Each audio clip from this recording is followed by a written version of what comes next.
Welcome back to the channel. In this video, I use modern AI tools to bring historic engravings and early photographs to life, allowing us to move through Sheffield as it appeared in the mid-19th century.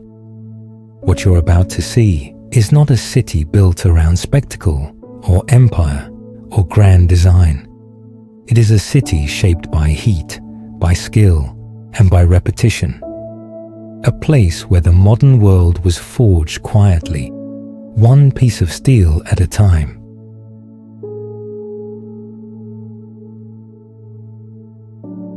By the middle of the 19th century, Sheffield was already centuries old.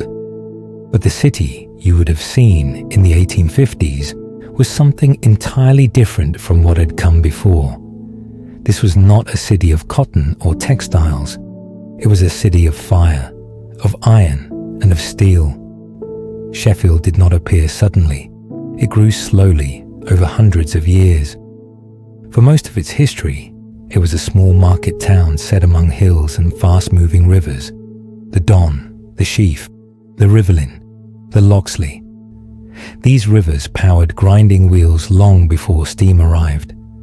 Metalwork defined the town long before industry defined the age.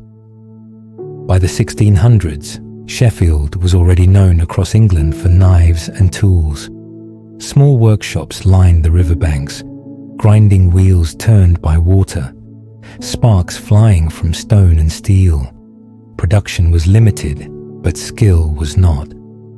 This was craftsmanship, not mass production. That reputation intensified with time. By the early 1800s, Sheffield had become the heart of Britain's steel trade, not through size, through precision, through consistency, through knowledge passed down over generations. The turning point was crucible steel. Developed in Sheffield in the 18th century, this process allowed steel to be fully melted and refined. The result was stronger, more reliable metal than anything produced before.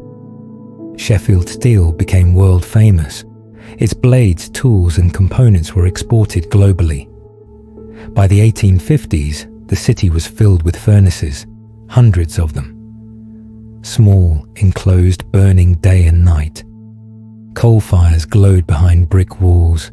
Smoke hung low over the streets. At night, the city glowed red. Visitors described Sheffield as permanently lit by fire. This was not a planned city.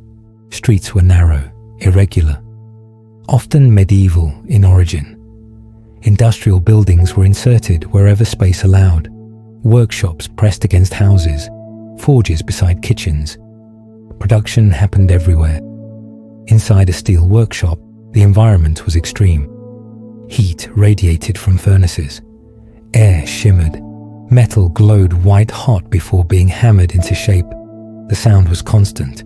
Hammers striking iron. Grinding wheels screaming. The hiss of hot steel meeting water. Much of the work remained manual, highly skilled. Men trained for years to master a single process: forging, grinding, tempering. Their names were stamped into blades. Reputation mattered. This was industrial labor, but it was still personal. The work was dangerous. Grinders inhaled metal dust daily. Steel particles scarred their lungs. Grinders' asthma was common. Many died young. In some trades, life expectancy barely reached 40. This was known and largely accepted. Unlike Manchester, Sheffield's industry was scattered. There were no vast mill complexes. Instead, the city functioned as a network.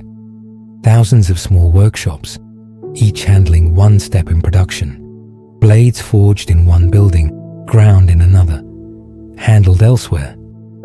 The city itself became the factory. Housing followed the same pattern. Workers lived close to their trade. Terraced houses climbed the hillsides, built quickly, often without drainage or paving. Streets became rivers of mud in winter.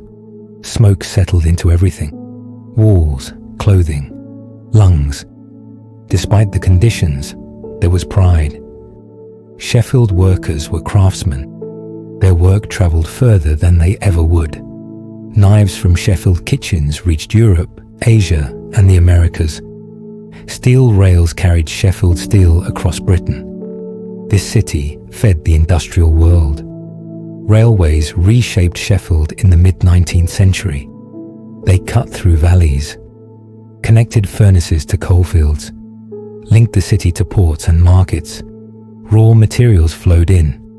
Finished goods flowed out. Sheffield did not consume what it made. It produced for everywhere else. But change was approaching. Bessemer steel, larger furnaces, greater scale, processes that favoured volume over skill. In the decades to come, many traditional trades would disappear. But in the 1850s, that transition was incomplete. The old world still held on. This is Sheffield in the mid-19th century, a city balanced between hand and machine, between water-powered grinding wheels and coal-fired furnaces, between inherited skill and industrial acceleration. Fire lit the streets, steel shaped daily life, and the modern world was being forged here, one blade at a time. If there's another city, another moment, or another place in history you'd like to see brought back to life, let me know in the comments. Thank you for watching.